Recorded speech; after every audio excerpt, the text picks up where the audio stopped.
Bwana, kuna sehemu ambayo ukizaliwa tu akimiliki yako ishaandikwa na damu. Karibu kule Cape Flat, Afrika Kusini.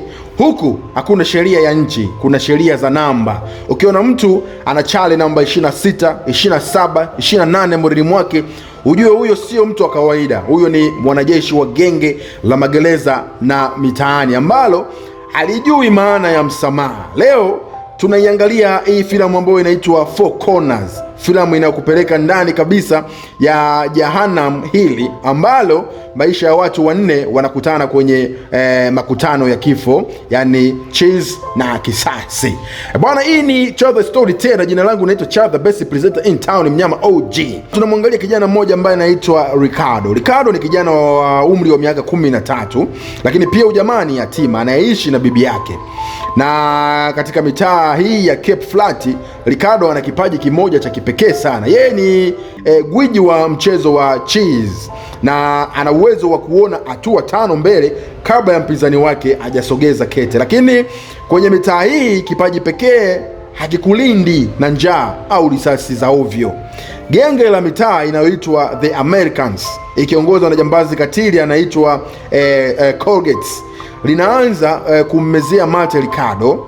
Colgate hahitaji Ricardo acheze chess, anataka atumie akili yake kubwa ya mahesabu kusafirisha madawa ya kulevya na kufanya ujasusi mtaani. Ricardo anajikuta kwenye njia panda, aendelee na shule au cheese, huku njaa ikiuma, au aingie kwenye genge apate pesa za ulinzi. Na taratibu mtoto huyo anaanza kuvutiwa kwenye giza.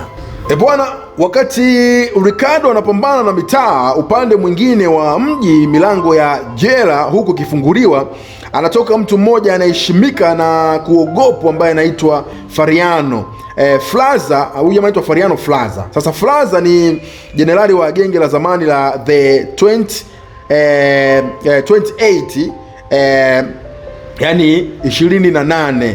Amekaa gerezani miaka 13 na sasa anarudi mtaani akiwa na lengo moja tu, kustaafu maisha ya uhalifu, kutafuta amani na muhimu zaidi kumtafuta mwanaye wa kiume ambaye hajawahi kumwona tangu azaliwe. Sasa lakini mtaani hapo mambo yamebadilika. Kizazi kipya cha magenge hakina heshima na kwa wazee. Genge la Americans limechukua maeneo yote ya biashara. Sasa Faza anapofika kwenye chumba cha baba yake wa zamani, anakuta limevamiwa na marafiki zake wa zamani. Wanamsisitiza kwamba jenerali, chukua silaha turudishe heshima yetu. Lakini Faza anakataa, hataki damu tena. Kila ambacho Faza akijui ni kwamba mwanaye anayemtafuta kwa hudi na uvumba ni huyu mtoto Ricardo anaanza kuigiza kwenye mambo ya magenge. Sasa kwenye hii filamu ya Four Corners tunakutana na askari polisi ambaye anaitwa Tito. Huyu ni askari polisi ambaye ni mpelelezi ambaye amechoka na amekata tamaa na kazi yake. Kila siku ni kuokota miili ya vijana wadogo waliouawa kwa risasi. Tito ana hasira sana na sasa ameweka nadhiri ya kumkamata muuaji wa mfululizo ambaye aliwateka na kuwaua watoto wadogo mtaani hapo. Sasa tunamwangalia mtu wa nne ambaye anaitwa Syla. Syla ni daktari wa kike aliyekuwa anaishi London, lakini analazimika kurudi Cape Flat baada ya baba yake kufariki ili kuja kuuza nyumba aliyoachiwa. Sasa Syla amesahau kabisa ukatili wa nyumbani. Kurudi kwake kunamfanya amkute Faza ambaye sasa hana pa kuishi na anajificha karibu na nyumba hiyo. Sasa Syla kwa ubinadamu wake anaamua kumsaidia Faza bila kujua kwamba mzee huyo ni jenerali hatari wa genge la wafungwa. Hapa ndipo mchezo wa sataranji unapoanza kuwa na wadamu. Ricardo akijiona sasa yeye ni mtu mzima, anakubali dili la Colgate la kwenda kufanya wizi, lakini dili lile linaenda mrama na Ricardo anashuhudia mauaji ya kinyama mbele ya macho yake, na anajifunza kwa njia ngumu kwamba magenge hayana undugu. Ukikosa kidogo wewe ni chakula cha mbwa. Ricardo anajawa na uoga sana na anataka kukimbia lakini hawezi. Isitoshe sasa anatafutwa na genge pinzani ili auawe.